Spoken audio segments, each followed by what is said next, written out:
I think one of the main things for me is sobriety. I got sober from alcohol in early 2021, and I had already started this record. So it's interesting to kind of hear the songs that I started before that and the way that they changed and like the songs that I wrote after. Um, but that created a lot of openness and clarity in my life and my creativity that I just was then naturally channeling into this music. And so it became a lot about rebirth. And then the interesting thing about these songs is that I would write a song about some kind of rebirth or letting go or transformation, and then I would immediately find myself in that same situation of needing to actually let go and transform my life.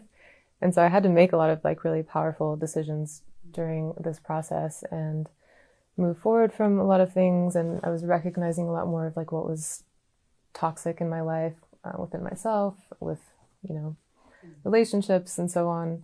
And so, yeah, I had to actually take these songs into action. And so when I'm talking about cutting the cord, it's like I was actually doing that in my life as well.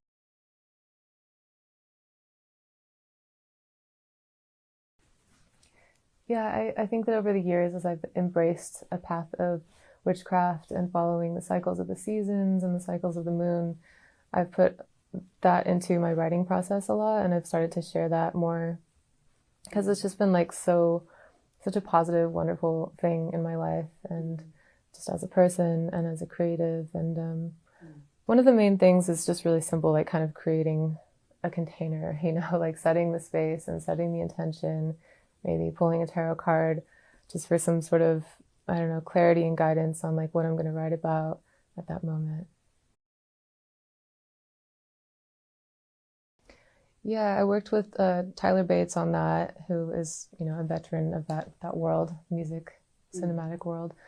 Um, and I had collaborated on something with him before, so he invited me in to do the X soundtrack with him. And my main job for that was vocalizations and vocals, and it was just so interesting, such a great learning process to work on this. Um, I was giving sort of like a theme and vocals to like the two main characters, and it pulled a lot of new sounds out of me, to be honest. You know, like I was given tasks of like making like growling sounds or like laughter or even like sexual sounds, which was really really vulnerable, you know. And I kind of felt good about it. Like once I sent it off, I was like, okay, I'm over that now. I need to stop being embarrassed about this, you know. And yeah, I think that kind of opened me up vocally to kind of be more vulnerable and raw and like experiment a little bit more with my voice.